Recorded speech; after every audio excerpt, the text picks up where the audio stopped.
Assalamualaikum warahmatullahi wabarakatuh. Perkenalkan, nama saya Bengen Oliseva dengan NIM 22561. Baiklah, pada kali ini saya akan menjelaskan penyakit pada tanaman dari praktikum dasar perlindungan tanaman.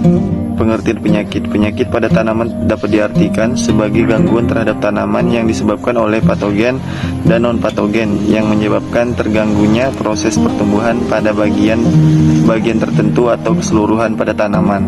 Nah, penyakit tersebut dapat menghambat pertumbuhan pada tanaman dan dapat menyebabkan kematian pada tanaman tersebut.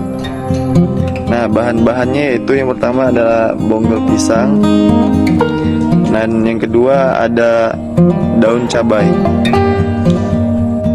Nah, yang pertama adalah bonggol pisang. Nah, dalam bonggol pisang tersebut terdapat bakteri, mikroorganisme sel yang bersel satu atau uniseluler yang berkembang biak dengan cara pembelahan hidup secara saprofitik atau parasitik dan memperoleh makanan dari bahan organik yang telah mati atau masih hidup. Bakteri ada yang mempunyai organ untuk bergerak yang disebut dengan flagella, dan ada pula yang tidak mempunyai flagella.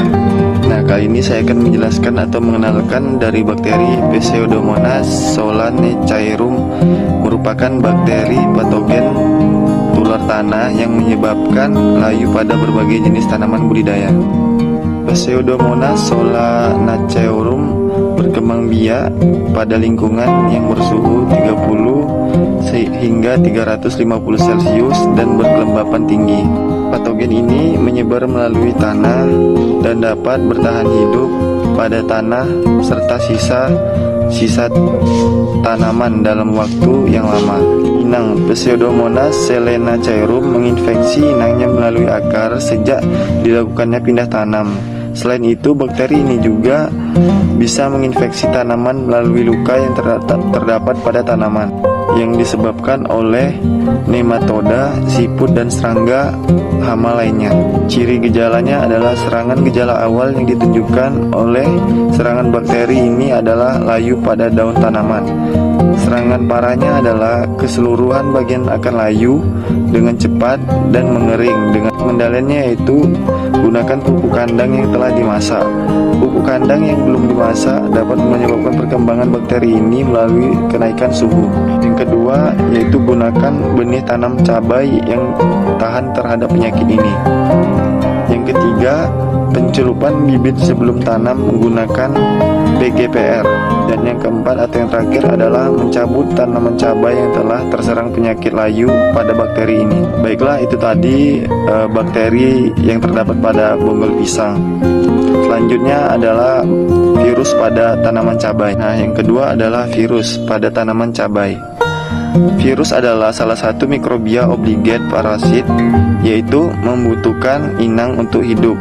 Virus dapat menyebabkan penyakit pada tanaman dengan kisaran inang tertentu. Virus adalah salah satu mikrobia obligat, yaitu membutuhkan inang untuk hidup. Virus dapat menyebabkan penyakit pada tanaman dengan kisaran inang tertentu. Selanjutnya, saya akan memperkenalkan virus Gemini. Virus Gemini merupakan golongan virus tumbuhan yang unik karena memiliki morfologi yang berbeda dengan golongan virus tumbuhan lainnya.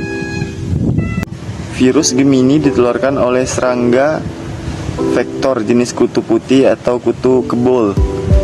Bahasa ilmiahnya yaitu Demisia tabaci. Jika tanaman terserang pada umur muda, biasanya tanaman menjadi kerdil dan tidak berbuah. Cara pengendaliannya yaitu menggunakan benih yang berkualitas, lalu penggunaan persemaian yang benar, serta imunisasi tanaman muda, pengolahan tanah dan pemupukan berimbang, penggunaan mulsa plastik hitam perak, penanaman tanaman penghadang, serta sanitasi dan pencabutan tanaman sakit. Nah, selanjutnya adalah jamur. Jamur adalah organisme kecil, umumnya mikroskopis, eukariotik, berupa filamen atau bening, bercabang, menghasilkan spora, tidak mempunyai klorofil, dan mempunyai dinding sel yang mengandung kitin, selulosa, atau keduanya. Nah, pada jamur ini memiliki ciri gejala, yaitu penyakit ini menyebabkan bagian tumbuhan yang terserang menjadi rusak. Misalnya, kering atau berkarat. Nah, penyebab penyakitnya yaitu layu atau verticillium. Penyakit layu verticillium disebarkan oleh jamur yang berasal dari tanah, busuk, embun tepung, dan jamur hitam, serta dari bercak daun. Nah, cara penyebaran penyakit jamur ini yaitu penyebaran penyakit pada tanaman dapat terjadi melalui perantaran angin, air, dan serangga. Serta cara pengendaliannya adalah semprotkan larutan fungisida antrakol ke tanaman yang terinfeksi jamur. Perkembangbiakannya adalah jamur dapat berkembang biak dengan cara aseksual dan seksual. Perkembangan secara aseksual dilakukan dengan pembelahan sel atau fragmentasi dan pembentukan spora. Pembentukan spora berfungsi untuk menyebarkan spesies dalam jumlah besar.